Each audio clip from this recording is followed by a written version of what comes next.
It's hard to believe it's already been 3 years since we bid farewell to the one and only Kenny Rogers. A true legend in every sense of the word, his music, charm, and timeless presence continue to echo in our hearts. But hold on, things just got very interesting. In a jaw-dropping twist, Kenny's wife has decided it's time to speak up. And let's just say, her revelations about his final words and actions are something no one, absolutely no one, saw coming. Intrigued? You should be.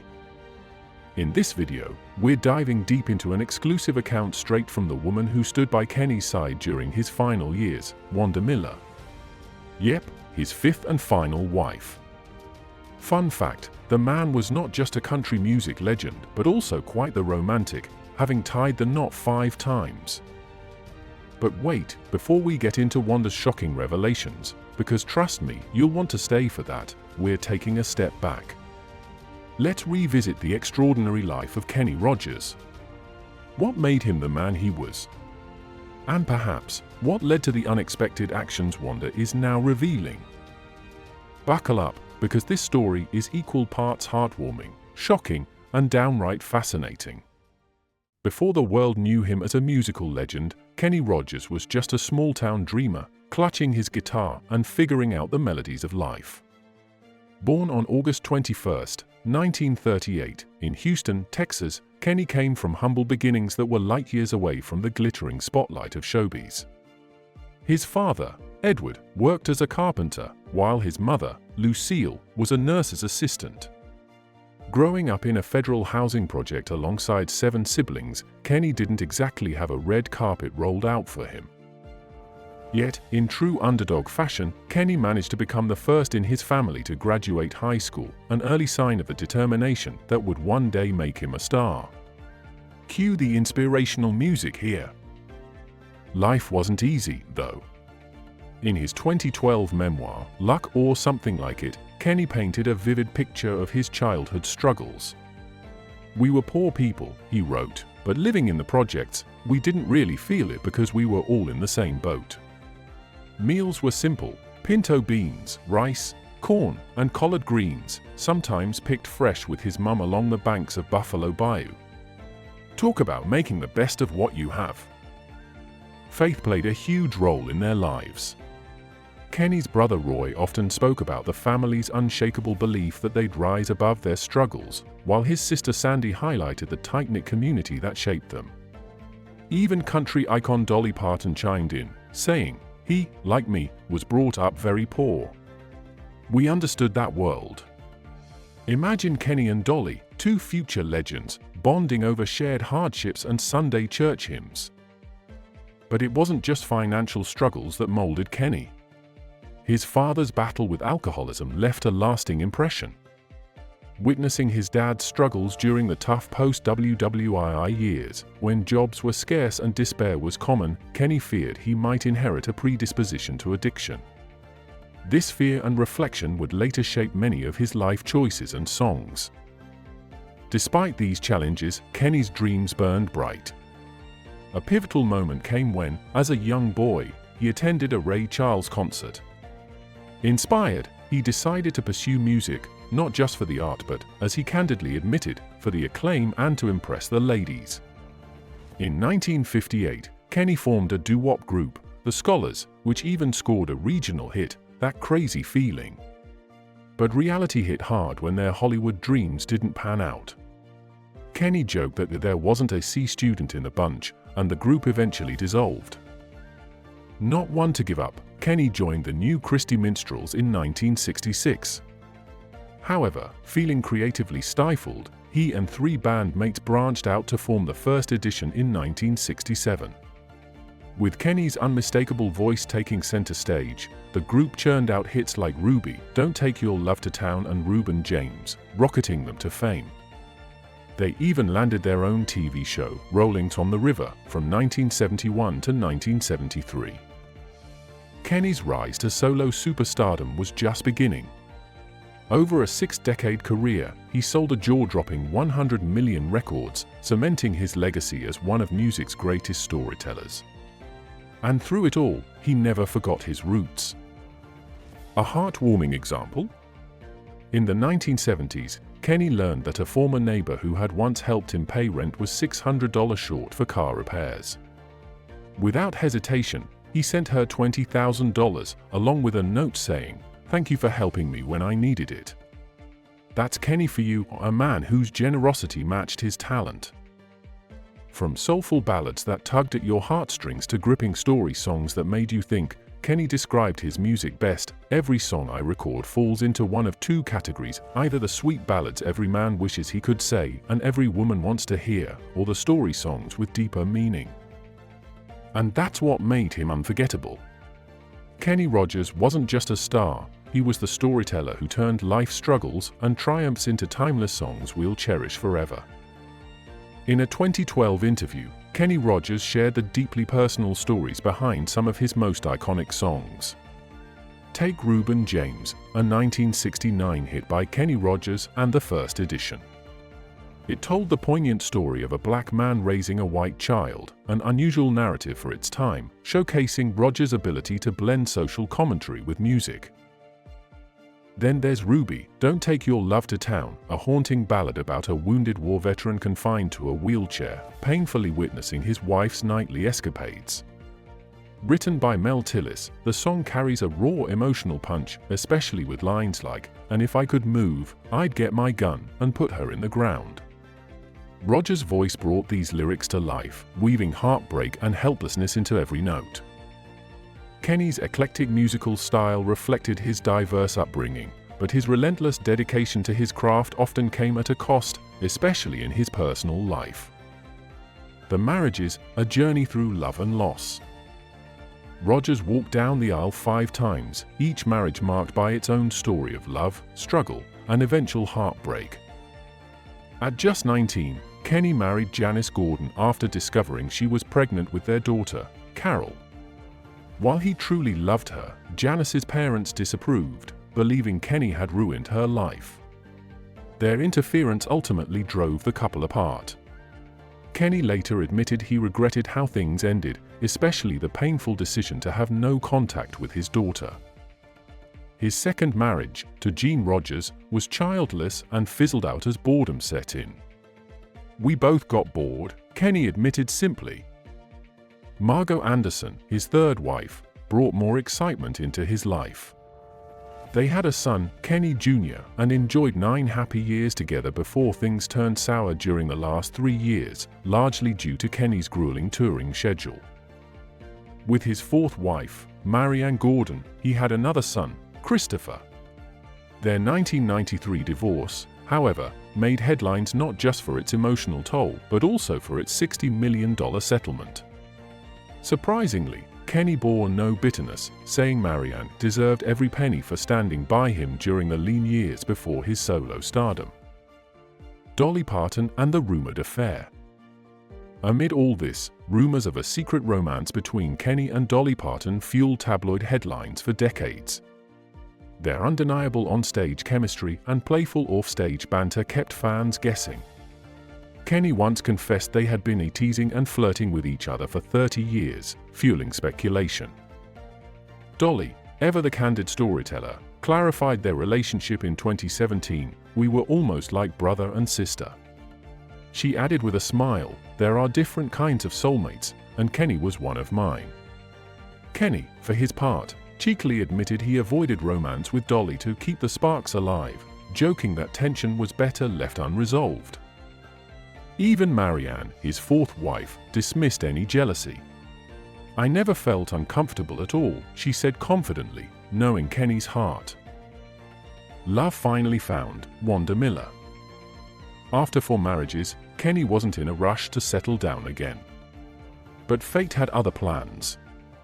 During a blind date at a restaurant in Atlanta, Kenny's attention wandered, not to his date, but to a radiant server, Wanda Miller. Her genuine smile captivated him. Out of respect, he didn't approach her that night, but he left his number with a co-worker, hoping she'd call. At first, Wanda was skeptical, imagine tossing out Kenny Rogers' phone number, but her co-workers convinced her to give him a chance. The two began dating, and after nearly 6 months, Wanda introduced Kenny to her parents. Their reaction? Less than enthusiastic. Not only was there a significant 28-year age gap, but Kenny was 2 years older than her parents. Understanding their concerns, Kenny assured them he would never hurt Wanda. Over time, he won them over, building a genuine friendship. After 5 years of dating, Kenny and Wanda tied the knot on June 1, 1997, at his ranch in Athens, Georgia. It was his fifth and final marriage, a love story that proved some things are truly worth waiting for. In a later interview, Kenny Rogers reflected on his marriage to Wanda Miller, describing it as the most fulfilling of all his relationships. Despite having affection for his previous partners, Kenny admitted he hadn't been truly ready for marriage in the past. Those earlier years were a whirlwind of abundance, fame, and fortune, leaving little room for deeper connections. Wanda, however, brought a sense of grounded happiness into his life. In 2004, she gave birth to twin sons, Justin and Jordan. At first, Kenny was hesitant about becoming a father again. "I was worried about my age," he shared candidly. "The thought of not being there for my kids in the prime of their lives broke my heart." But Wanda, 31 at the time, longed for motherhood. Recognizing how much it meant to her, Kenny agreed to take the leap. "I realized it wouldn't be fair to deny her the experience of being a mother," he reflected. Their twin boys became the light of his life, prompting the legendary artist to retire from music to focus on family, life, regrets, and humor. Kenny wasn't shy about sharing stories from his colorful past, even some he regretted. In his memoir, he recounted experimenting with drugs in his youth. One incident saw him take drugs before a show, thinking he was giving a riveting performance. His bandmates, however, were baffled by his bizarre zoo talk on stage, a memory that still made him chuckle. Another time, he tried acid and went through a roller coaster of emotions, from elation to sadness. One and done, he concluded, with no desire to revisit that chapter.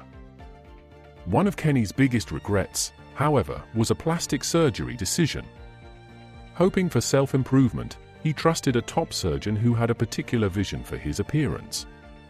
But Kenny later admitted dissatisfaction, particularly with how his eyes turned out. While he didn't love the results, he maintained a light-hearted perspective, saying it could have been worse and ultimately choosing to move on. Saying goodbye and Wanda's revelation. After 22 years of marriage, Kenny Rogers passed away peacefully on March 20, 2020, at the age of 81. His death wasn't linked to any terminal illness, but rather the natural decline of age.